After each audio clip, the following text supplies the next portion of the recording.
Hello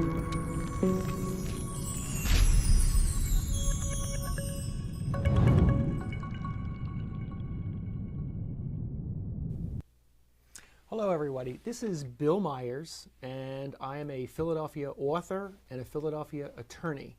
And I interview on this show other attorneys and other authors, hence the name Sword and Pen. Today I'm really happy to be interviewing Jon McGoran. He's a native Philadelphian, he's a Philadelphia writer, and Jon is a big part of the Philadelphia writing community. Jon, welcome to the show. Thanks so much for having me here. Hey. Really happy. So why don't you start by telling us a little bit about Jon McGoran? Sure. Where were you raised? How did you get into writing? Sure. Yeah. I grew up in Mount Airy in the northwest section of Philadelphia. I started writing from a pretty early age. I guess probably 9 or 10 was when I started writing short stories. I went to Central High School, go Lancers, and continued writing pretty seriously in high school. I also started playing music, which led me to stop writing for a while because I was kind of focusing on music and songwriting, and I was in a couple of bands for a while. We played all the local clubs. Did not become rich and famous. Despite that, we used to play at the 23s Cabaret back in the old days.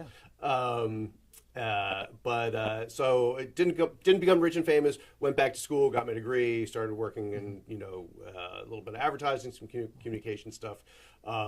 But started thinking about writing again seriously after having spent I guess 10 years focusing solely on music. So how old were you when you came back to the writing world? I mean, I guess I was probably in my late 20s when I really started seriously thinking about it, mid to late 20s. And it took a couple years of just kind of pondering, and I'd always thought of myself as a writer, but if you're not writing, you're not a writer. One of the weird things that for me was that when I first came back to writing, all the ideas that I had were novel length, which I had never, I'd only ever written short stories before. I'd never written a novel. So it was a bit of a challenge. And I think one of the toughest things for writers, for beginning writers especially, is kind of giving themselves the permission, to write, taking themselves seriously enough as writers to sit down and actually do it, and not feel embarrassed or awkward. So I did. I had this one. I finally came up with an idea that I really liked, that I thought had legs as a novel, and I wrote it. And when I started writing, there were three things that I was afraid of. I was afraid I wasn't going to enjoy it. Right. I was afraid I wasn't going to finish it. And I was afraid that it was going to be terrible. Right. Let me talk about the terrible part, because I know when I got back to writing, I was in my 30s and just spewed out a novel in like a year and a half, and I thought it was just brilliant, absolutely brilliant. Now I look back at it, it was horrible. Yes. It was terrible. Yep. Were you one of the lucky ones who when you started writing, it really was good? Or were you one of the normal ones who, like I claim to be, where it was, oh my God, this is terrible? Yeah, the first draft was terrible. It had some moments of brilliance. Well, in the broadest sense of that word. But getting the first draft done is important. That's a lot can be done in editing and revision. So I did finish a couple of drafts, and I did actually get a couple of offers of representation with that book. Okay. But by the time I got those offers, I was almost done my second book, because it took a while, and also there were some red flags. I wasn't crazy about the offers that I was getting, the agents that I was getting offers from. What was the genre of the first book? It was kind of a tech thriller. Okay. Yeah. And it was called Pig Latin. It was about encryption, basically. Okay. And parts of it I still think are great and hilarious, and some of it's kind of crazy. Yeah, so I was kind of, the fact that I did get those offers led me to believe that, okay, I'm not totally barking up the wrong tree. Gave you some there's confidence. something there. Yeah, right. And then with my second, when I finished my second book, or my second novel, because it never became a book, I did get an agent, but it never got published. So, my early publishing career was kind of interesting and weird. My agent at the time, was shopping this second manuscript, and she brought it to Penguin, and the editor said, "Well, we really like it, but it's not what we're looking for. Could you write a forensic series?" Okay. So, as someone who wanted to get published, being asked Absolutely. that by a major I publisher, can do that. I said yes. And I'm exactly. good at it. I'm That's really right. good at it. Yeah. So they said, "Okay, that's great. We'd like 3 85,000 word manuscripts in 18 months." Wow. Which, Wow. and that's so one of the big kind of challenges for a first time published author is, you spend however long you spend writing that book, and then you get it published, and then they say, okay, this is great, now we want another one, usually in a year. Now you're on the treadmill. Now you're on the treadmill, right? Yeah. Exactly. But with this, I didn't have a year, I had 6 months, and the book deal wasn't for the book I had already written. It was for these, right, right. So it was very intense. It was very intense. By the time we signed the contract, we went back and forth a few times. I had 4.5 months to write the first book. Wow. And I assume you had a full-time job. I did have a full-time job, and I had a little kid, and it was intense. So I didn't sleep that much for a year and a half.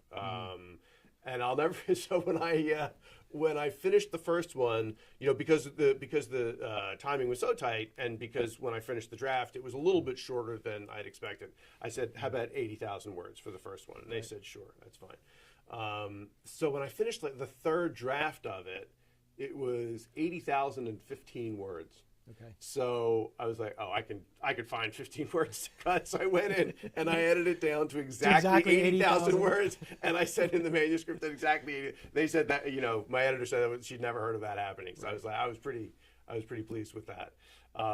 So I wrote those 3 books, and I was thinking about what to write next.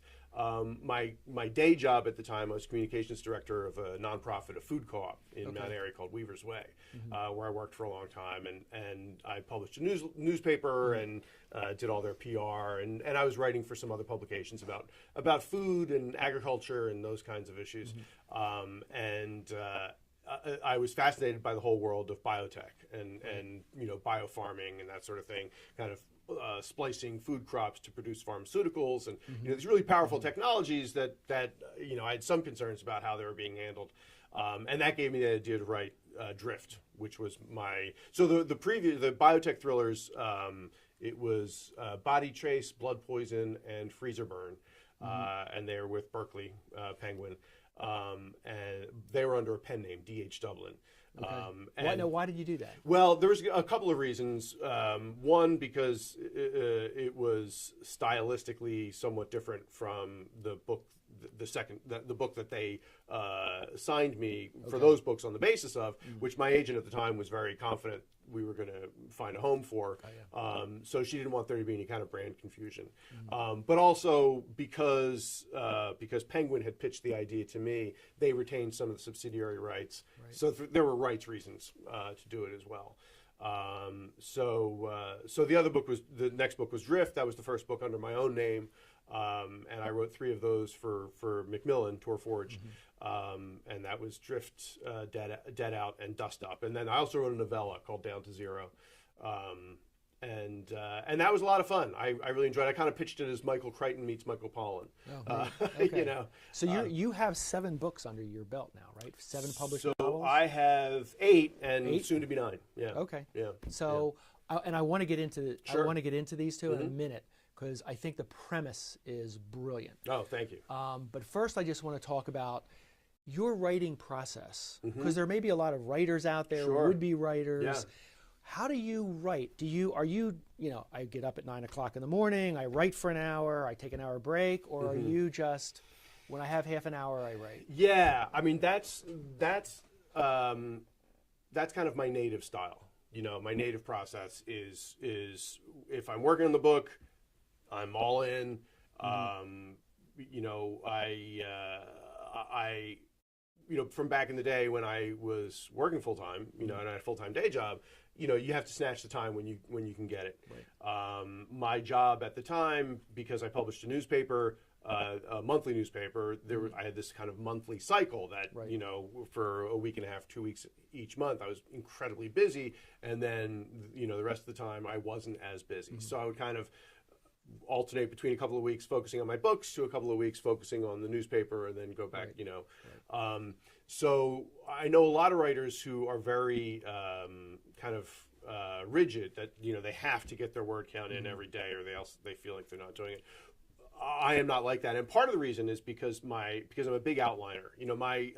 My process is very much, I have an idea, I do the brainstorming, I do research, I outline, and then I start writing. Once I have a pretty fleshed out, a pretty well drawn outline, then I start working on the draft. Is your outline from beginning to end, or is it okay? Let's outline the first half of the book and see where it goes. Yeah, I tend to outline the entire thing. The outline invariably, changes 2 or 3 times while I'm writing the book. As I'm writing the draft, I realize certain things don't work, or certain things that I want to do differently. Let me ask you this question. Yeah. Have you ever had a situation where you've outlined a book where you say, I know what this book is about, I know what it's about, I know where it's going to end, and you start writing the book and it's like, this book isn't about what I thought it was about at all, or this character isn't who I thought he or she was? I mean, a bit. But one of the things, I first started outlining for structure and for plot. And I focus on plot.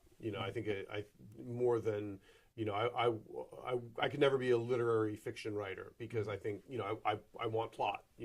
I like things to happen in my books. I wouldn't be comfortable just writing like a character study. But one of the things that I've really come to appreciate more and more over the last few years, as I've written more, is how important the outlining process is for me in character development, and in figuring out what's going to happen and who's going to do what. Really gives you tremendous insights into who your characters are. Right. And I'll do character studies for my own purposes, in trying to flesh out the characters. How much effort do you put into your protagonist before you start writing the book? How much do you know about your protagonist? Well, a tremendous amount. So the Doyle Carrick thrillers, the adult thrillers the trilogy before this trilogy, it was first person. And these books, Spliced and Splintered, and the third book, which I'm working on now, they're also first person, which means that you really have to have, I think even more, you always have to know your protagonist really well. And you always have to know your point of view characters really well. But if you are writing first person, then you have to be comfortable in their skin. That's you have to be really intimately familiar with them. Because you spend a lot of time in their head. Absolutely, the whole book. Everything is viewed through their eyes. Everything is thought through their brains, and outlining, and seriously outlining really gives me that sense that before I start writing the draft, I know who my characters are. Right. And sure, things come up. They will say, no, I wouldn't do that, or I would do things differently. But by and large, if you having done the groundwork, I'm not met with those surprises. It's funny. So the D.H. Dublin books they were not first person; they were third person, female protagonist. Okay. Which was a challenge that I really welcomed, and I thought it went really well. But I was a little unsure at first. When my editor first proposed it, we were kind of going back and forth and hashing out the bones of the book. The editor wanted a female protagonist? Yes. Yeah. Okay. She pitched it. And I thought it would be a good challenge for me as a writer. What are your? And I know I keep interrupting. Yeah, no, it's good. But because sure. You're a much more experienced writer than I am, and so I want to learn stuff from you. Yeah. First person versus third person. The first person, like you said, you only know what he or she knows. Yeah. Do you find that limiting or harder to write than the Yes. third person, where you Yes. know everything? Yes, absolutely. I mean, I think it's great. I like to write in a very voicey style, and if you're first person, it's like first person compared to third person is like the difference between telling somebody a joke and telling them about a joke. Right. If you recount this funny thing that happened to you, there's that, oh, you had to be there syndrome. Whereas if it's first person, it's immediate. You're there, you're experiencing it with the character. And I think there's a lot of humor and insight and emotional connection that you can do. But it makes it, a lot of things are really, really hard, and especially in genre fiction, mystery or thriller, where it's important to have suspense, it's important to have tension, it's important, one of the easiest ways to kind of affect that tension or suspense is to have the reader know things that the protagonist doesn't know, which when you're writing first person, you can't do it. Yeah. I mean, you can finesse it a bit, but you can't do, there are tricks, you can have information revealed to the reader and the protagonist at the same time as some intense action is happening, so that it's conceivable that the information would resonate with the reader more or differently than it would resonate with the protagonist. But if you do that too many times, then the protagonist starts to seem stupid. It's like if the reader's picking up things the protagonist is not, then you're undermining. I mean, unless you want a stupid protagonist, which sure, why not? But yeah, it does, and it also, one of the things that is commonly accepted as good practice and as a truism, and I agree with it partially, but not completely, is that it's important to kind of render your antagonist, the villain, fully, and to give their motivation and everything, and to let the reader get to know them as well, which again, if it's a mystery or a thriller, you might not meet the villain, until the end of the book, or even at all, so that makes it very difficult. But it does give you this intimacy, and it does give you this access to voice, which is powerful. One of the things that I also like to do is, both in the Doyle Carrick books and in these books, the main character is a teenage girl named Jimmy Corcoran. Having the protagonist be kind of unfamiliar with the themes that you want to explore allows you to have the protagonist kind of learn about them at the same time the reader is. So it's, but it's also, you can, instead of having these expository dumps where the protagonist is kind of thinking, to tell the reader about these things that they know, they're discovering them. So it's like, it's much more organic, and it's much more, I think, exciting. And that allows you. One of the things that I would love to do, and I've read a few books that are structured like this, is having multiple points of view with the first person protagonist and the third person antagonist. I think just mathematically, I think it makes a tremendous amount of sense. And I keep wanting to do that, and I haven't. Right. Well, let me use that as a segue to these books, Spliced. And I'm going to show this. This is a brilliant concept. I now want you to take us into this world. Tell us about Spliced. When is it set? What's the world? Sure. So Spliced is set, I'm non-specific about the time, 30 to 60 years in the future. Okay. It actually takes place in Philadelphia and the surrounding countryside, some a little bit of New Jersey, some central Pennsylvania. There's a couple of things that define the world, and one of the, it has been changed by climate change. There's the weather's different, the sea levels have risen, and that changes things. And there's been a lot of, as we're already seeing, a lot of extinction events. A lot of species have gone extinct. So the premise of the book is, when I was researching one of the Doyle Carrick books, I read about biohackers, these kind of amateur scientists, and much in the same way that computer, people who went on to become billionaires like Bill Gates and Stephen Jobs, were building computers in their garages in the 70s and 80s. People today, right now, this is a real thing, are tinkering around with genetic engineering in their garages. And some of them are PhDs who work in these huge labs during the day, and then they've got their side thing at night. And some of them are just people who are like, hey, I wonder what happens if I throw these things together. And the technology is such that they can throw these things together. And there have been some GoFundMes. There was a there was some guy created a house plant that glows in the dark, and he was trying to get funding to, for that. And, there was just a thing, a biohacker, just in the last year, this guy created some sort of concoction. He injected it himself as a, so there's some crazy stuff going on. Okay. So I thought, well, what happens if 30, 40, 50, 60 years in the future, this technology has become so mature that it's available on the street as a form of body modification.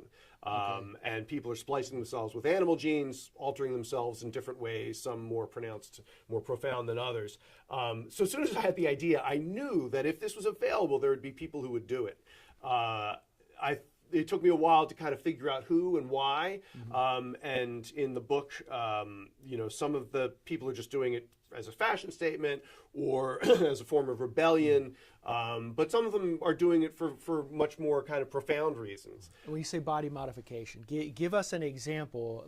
Let's say I'm some guy, I decide I want to do a body modification. What are the options that are available to me in your world? Well, in this world, the way it kind of is set out, the rich kids can go to a spa somewhere in some other country where it's completely legal and have a medical doctor give them a very controlled, a splice. They come out with, 3 leopard spots on their neck that kind of goes nicely with their favorite cashmere sweater kind of thing. And then, the kids in the inner city go to an abandoned house somewhere, and a guy called a genie gives them a splice, and they kind of take their chances, and usually it goes fine, and sometimes it doesn't. And you might not know exactly what you're going to get. So say you want a bird splice, well, maybe, you get, the hair on your head is replaced with feathers and your nose is slightly different. You're not going to be able to fly. That's just not going to happen. But, you're spliced with a cheetah, well, maybe you'd be able to run a little faster. It's not like a superhero thing. But it's permanent? It's permanent. It's reversible the first 24 to 48 hours. But in the so far, the technology hasn't been perfected to undo splices, so it is permanent. So, and it's not. It is somatic, I believe. I might be getting that wrong, but it's not passed down. So it's everything has changed except for the genes that are passed down. You wouldn't pass it to your children. You would not pass it if you down decide to to get a tail, it wouldn't go to your children. Exactly. So your protagonist in Spliced, tell us about the protagonist and what are the challenges the protagonist faces? What are the dangers? What's the conflict? So the protagonist is a young woman named Jimmy Corcoran, and her best friend and kind of maybe love interest has this horrifically abusive father, and he runs away to get spliced. And so this is a very marginal, it's kind of a marginal subculture, and Jimmy doesn't really know anything about it. She doesn't know any chimeras. She thinks chimera, you said a word. Oh, so the chimera. What's a chimera? So the people who get spliced call themselves chimeras. Chimeras, okay. And in this world, there's a backlash against the chimeras, and a law is pushed through that anybody whose DNA is not 100% human is no longer legally a person. So it's very kind of controversial. It's working its way through the courts. It kind of goes back and forth through the course of the books. So that's the world into which Jimmy's friend Dell disappears. So initially, she goes after him to try to prevent him from getting spliced. And then, she gets drawn into, the deeper she gets into the world of chimeras, she gets to know them. She kind of starts to get an understanding of why they would do the things they do. And she also finds, there's a terrible plot that she uncovers that she helps undermine. And that involves people taking advantage of this fact that the chimeras are not legally people. So. Can you read just a short section of the book so that we get a sense of the voice, the cadence? Sure. I'm going to read just a couple of pages here. It's a section that I really like. Jimmy she's caught up with Dell. And there's a bit of a spoiler, but he's been spliced, and he's kind of undergoing the change. It takes a day or two for the viral media to kind of infect you and to have the physical changes manifest. So she's sitting there kind of helping to take care of her friend Dell with one of these chimeras who she has just met and who she's befriending. Dell was wheezing loudly, and I felt an intense pang of guilt for having left his side. Is he okay? I asked, my heart pounding. What I meant was, is he dying? He's fine, Ruth said soothingly. She took one of the water bottles and put it to his lips, but he turned away. I sat on the floor and put my palms against my eyes. Are you okay? She asked as she put the cap back on the bottle. Yes, I'm okay, I said, more defensively than I intended. Sorry, I just don't know why Dell would do this to himself. She moved over next to me. It's a big decision. I laughed and shook my head. Yes, it is, and I don't think he's thought it through. This changes everything. Maybe he wanted to change everything. Not you, maybe, but everything else. I talked with him while he was waiting to see the genie. He told me about his dad, showed me his arm. He needed to get away. I know, but this? She gave me a patient smile to let me know she wasn't taking offense, but could have. Sorry, I didn't mean it like that, I said. But how's he going to live? How's he going to get a job? We manage okay. There's jobs. What about college? College isn't for everyone. There was that line again. I wanted to tell her about how Dell and I had planned to go to school together, but it sounded somehow childish even before I said it. I switched tactics. You know they're trying to pass a law, right? If the governor signs it, anyone whose DNA isn't 100% human won't legally be a person. Ruth nodded solemnly. I do know. And why would humans do that? It makes you wonder, what's so great about being 100% human anyway? She shook her head, her voice getting louder. You look at what humans do to each other, what they do to chimeras and to animals and to the planet. Chimeras are people, Jimmy, regardless of any law. But for some of us, human just isn't a club we want to be a part of. Not all humans are like that, I said, feeling defensive. She smiled, almost patronizingly. Well, I sure hope not. So why did you, I asked quietly. Get spliced, I mean. She studied my face as if trying to decide if I really wanted to know or if I just wanted to judge her. She shrugged as if maybe it didn't matter. Partly what I said before, she said. She had a far-off look, like she was remembering something from a long time ago. I wanted to protest what humanity has done to the natural world, to do what I could not to be complicit and to show my allegiance to the animals we're wiping out. But people have all sorts of reasons. For some, it's just a fashion thing. Others are trying to preserve at least a part of a species that's endangered or extinct. I've always been fascinated by birds. I've always wanted to fly. She laughed. I still can't, of course, but it's pretty cool being part bird. I get to see the world differently, I think, being a chimera.